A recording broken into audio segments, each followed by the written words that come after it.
Hello Tottenham fans, welcome back to our channel, TBF Tottenham.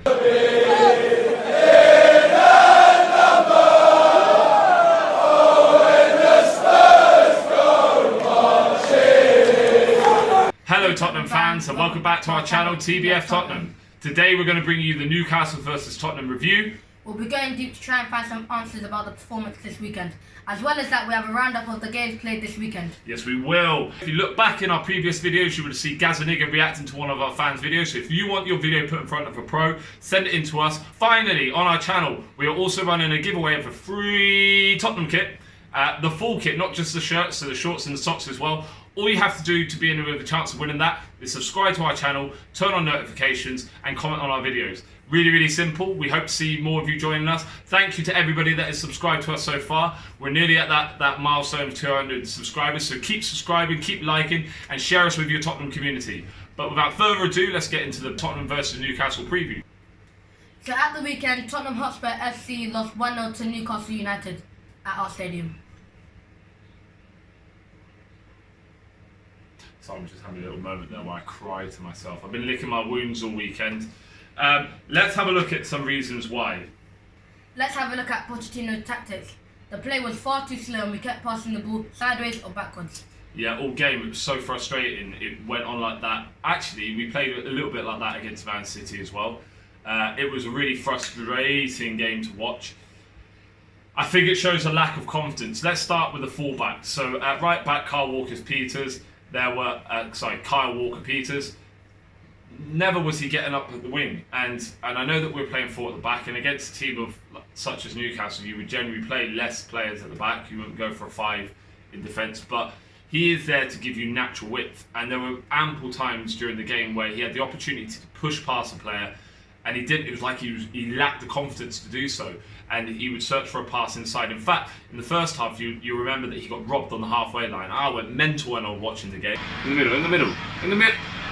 He missed the pass. Oh, you're going to get robbed all day there. But he had the opportunity to thread a pass through the lines and didn't. He turned around and went for the safe pass, laying it back to his centre-back. And all that does is gives the other team the opportunity to get back into position, especially when we're breaking. That's what was so good about having Kyle Walker. I'd even say Kieran Trippier as well, because he would really push down that wing when he got the ball, and it forces their midfielders and their defenders to be pinned back. Kyle Walker-Peters doesn't do that. He is decent going back the other way and stopping the crossing. There were too many times where I think that he had the opportunity to play that pass and didn't. I've been banging the Sissoko drum all year, so it was really nice to see him move across to right back or right wing back. As soon as he got into the position of right back, he was so far up the field, and we actually started getting crosses into the box. On the other side, you had Danny Rose, who plays for the shirt. He loves the club, but his crosses were poor, never finding a man. And actually, I would say for the goal, he was a little bit suspect. We'll talk about that in a second. So in terms of Pochettino's tactics, it begs the question, should we look at a different formation? Obviously, the 4-2-3-1 isn't working. Although you say 4-2-3-1, that will change into a 4-3-3 and a 4-5-1 during the game. But I think that we are lacking some real natural width, and I thought that Moore and Son would actually provide that for us. But they were found cutting in a lot of the time, and yeah, weren't getting themselves on the ball in the way that we would have wanted them to.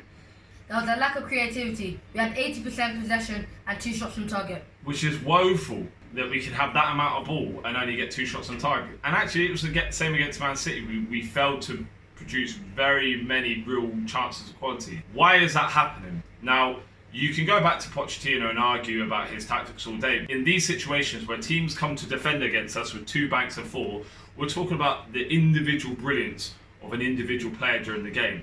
Now, many people have criticised Pochettino for dropping Christian Eriksen. I want to know what your thoughts are on the situation. But in my opinion, or our opinion, we think it was the right call, don't we? Because he didn't play very well against Man City. He had 1 key pass in that game. I think also in that game, he had a percentage pass completion of something like 76%, which, by the way, is 10% lower than Moussa Sissoko's average for last year. So it gives you a little bit of an idea of how sloppy he was in possession. But he was brought on in the game, and he had about half an hour, of which him and Lo Celso were on the pitch at the same time as Son and... I know, did Son come off? but there were a lot of attacking players on the pitch, and we didn't create anything then either. It's about how do we play against teams that come and defend. And the fact is that teams are going to do this against us all season now, because the blueprint's there. It's been there before at the end of last season, but the blueprint is there of how to play against us. We are now a big four team, which is what teams do to Man United, to your Chelseas, to your Man Cities, to your Liverpools. They do it all the time. So why are our fans getting so upset about the fact that a team's come and done it to us?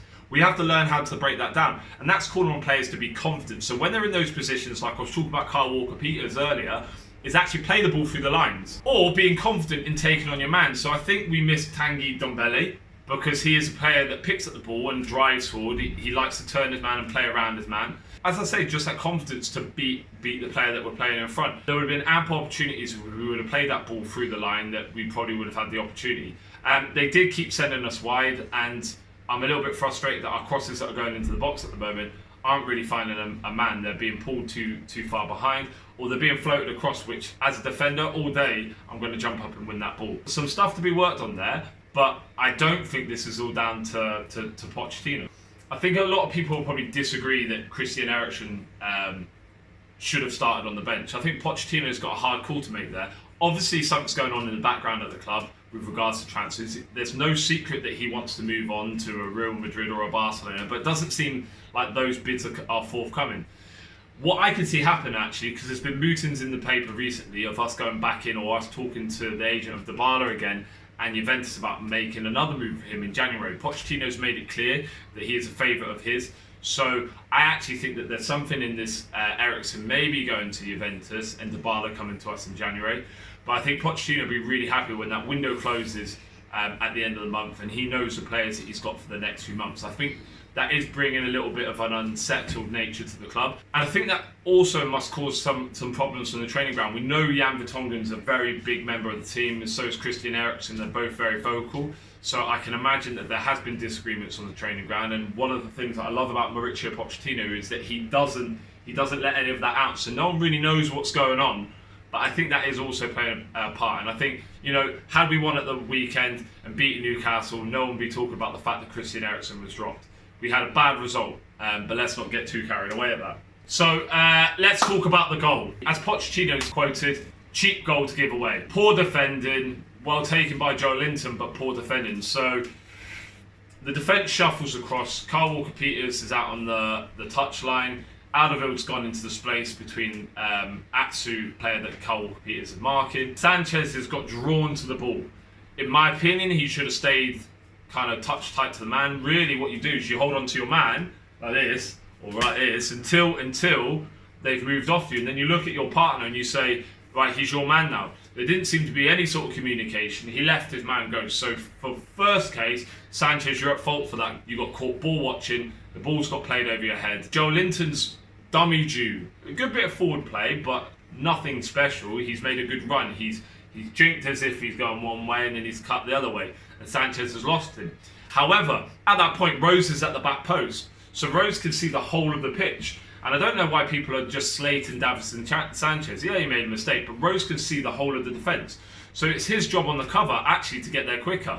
He doesn't move quick enough. After Joelinton's moved, I don't think he's even watching the play. He's looking between Joelinton and I think Almiron on the left, and he doesn't pick up either. And it's only late when he then realises this player's got through, and he's not there quick enough on the cover. And I think Souness was saying the same on Sky Sports. He was saying that he should have been round on the cover quicker. I love Danny Rose for all that he does going forward, but actually against Aston Villa, it was the same thing. Got caught out of position for the pass and got caught up the field. And I can go back to countless times that's happened over the last 2 or 3 years where Danny Rose has been out of position higher up the field. What he does going forward is incredible, but I do think he was quite wasteful. I think he is to blame to an extent for that goal. So, Jan Vertonghen or Davinson Sanchez?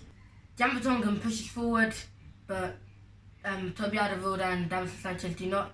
He's good on the ball, he has good crosses, and... You want to see him back in the team, don't you? It's really difficult, because Pochettino has obviously went with Davinson Sanchez for whatever reason he has at the beginning of the season. If I was picking our best back four, I think I would have Jan in it. But he went with Davinson. Now, I would say over the first 2 games, Davinson played well. He didn't have a bad game against Man City. In fact, he was strong. And against Aston Villa, possibly positionally caught out once or twice, but again had a fairly strong game. So it would be hard to bring Jan Vertonghen straight back into the team. However, after the result at Newcastle, there is now an argument to say, well, Davinson Sanchez, you haven't had a good game and we're going to try Jan in the next one. I think Jan brings a lot of other qualities to the pitch other than just his breaking out of defence and crossing into the ball. He's a leader. He's a real leader on the pitch and he galvanises players. And I think having him there does galvanise that back four partnership. And I think between him and Alderweireld, we have probably the best centre-backs in the league and we wouldn't be shipping those cheap goals. So I wouldn't mind seeing him back either. But that's not to say Davinson Sanchez isn't a quality player, because I rate him highly and I think the future is bright with him in our team. People might ask where Lo Celso is. I don't think that you can put him into the team just yet. He's played a few minutes of both games, but that's not enough to see his quality, and I think that there's still an acclimatisation period that he needs to go through. If Eriksen can keep himself fit and he's still with us after the deadline, then hopefully he comes back with a bit more oomph to his game, a bit more of the Eriksen that we've seen over the last 2 or 3 years, because he's been a shadow of himself this season. Harry Kane and Lucas Moura missed big chances. We can't afford to do that against big teams that defend. Yeah, bad misses. This is like the thing that frustrates me about Lucas Moura. You watch him against City, came on, 19 seconds, boom, header, goal, right? Superb. And everybody's calling for him to start. So he gets to start this week, and I think Pochettino was bold in playing Son, Moura and Kane. But the attack looked toothless. Moura didn't really seem to get on the ball and he was swamped out. Every time that he did try something, it didn't really come off. There was 2 shots. There was one at the end of the first half. That, okay, he was a little bit wide of the goal, but really you would be expecting to at least test the keeper. There's some good defending there. There was also the one in the first half as well. The ball got flicked off his head. Good defending there by Dummett. But the one that really he should have buried was in the second half. The goal was open. It was brought to him on the back post. And his tackles were all wrong. He was leaning back and the ball went straight over the bar. That was a big miss, big chance. And he should have scored. Later then you get Kane's opportunity, gets put the ball across the box on the edge of the 6-yard box, spinning, looking to make some contact with a ball that's been fizzed into him by Sissoko, and the slightest of touches, goal bound, would have sent it in.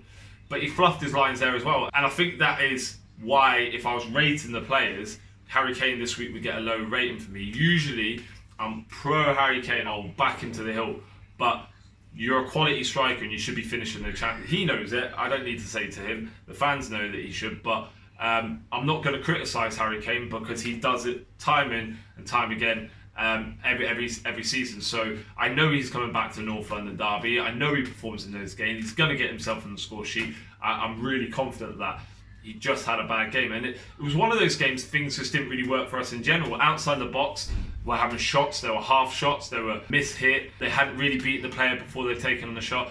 And actually, when 2 teams come to defend with 2 banks of 4, and they pack the defence. So you look at the Newcastle squad, from the left corner of the 18-yard box to the right corner of the 18-yard box, their 4 defenders were stretched.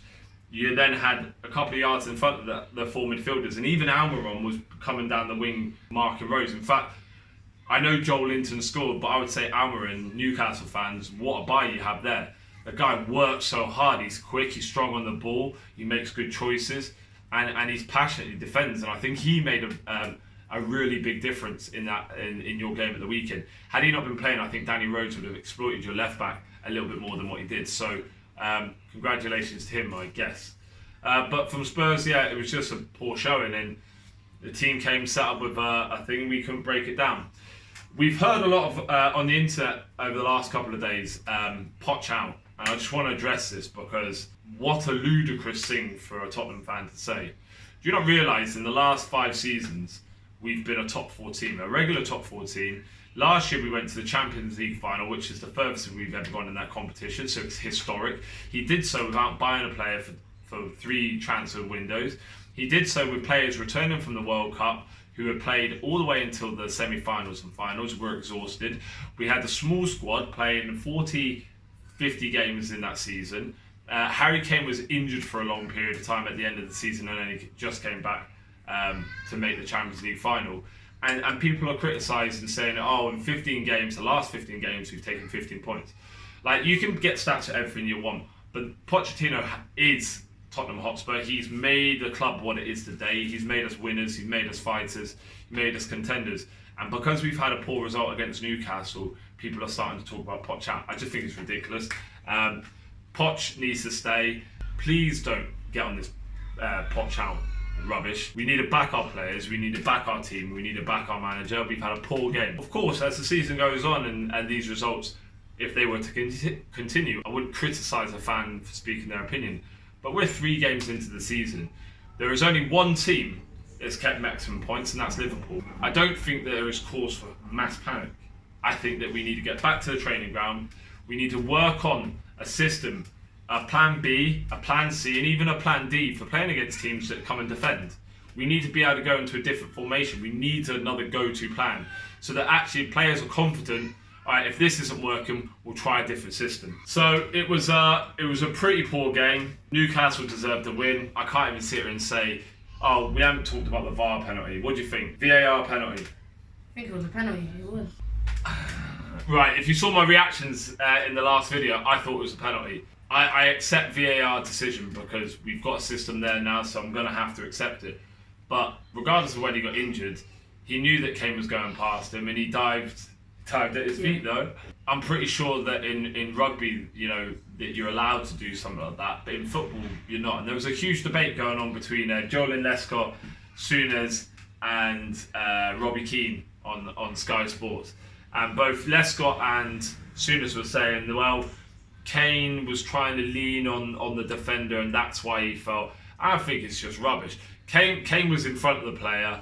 If you look at how he shoots, especially when he shoots across the box, he often is bending so far over on his left foot, and that helps him get that whip on the ball. As the player's coming in, yeah, he's holding his ground. He's stepping across to stepping to hold his ground so he can plant his foot to make that shot. But he's in front. He's in front of the defender, Lascelles, so he is able to step in his line. Lescott kept saying, well, he stepped across the defender, but he's in front of him. He's going past him, so he can do that. The player went down, took him down. Now, I understand that VAR didn't give it. I accept that. I'm not even going to criticise it. I think it should have been a penalty. Penalty! Penalty! Penalty! Penalty! Oh, come on. What the hell? What? Go back and look at VAR. You've got to. But if we would have walked out of that game with a 1-1 draw, I would say that Newcastle fans should be feeling aggrieved. We didn't deserve that.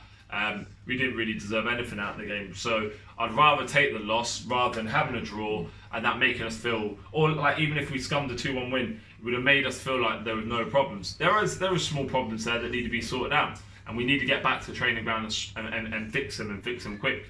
Mike Dean, what can you say? Don't think it was a Tottenham supporter. It was against us. Yeah. I'm not going to say the words that I usually say about Mike Dean. Just, if another ref had given that penalty, VAR would have upheld it. Fact. VAR decision. What? You made the VAR decision to say there was not penalty. Whoever the VAR ref is. I think that's the thing about VAR. It's ambiguous still. There's ambiguity. It's not clear. It's not clear cut. Whoever made the decision probably thought they've had too many VAR chances. And they thought, stick it to us, isn't it? Yeah, I know. Shocking. On to the North London derby this week. That is a game where we can put it right. It just goes to show there is a problem with gloating when other teams don't do so well. I saw a lot of it. Laugh at Arsenal, they lost. And then we go out and do the same on a Sunday. Arguably Arsenal was the worst loss because they're away to Liverpool. But that being the case, we've both lost of our last games, so we've both got points to prove. Arsenal above us in the league as well by 2 points because they've won 2 games. We've won 1 and drawn 1. So we really need to go there and do the business against them. I really don't want them to have a 5-point lead on us already this early in the season. So, boys, suck it up. Get in that training ground this week. Work your socks off and come out and smash it at the North London derby this weekend.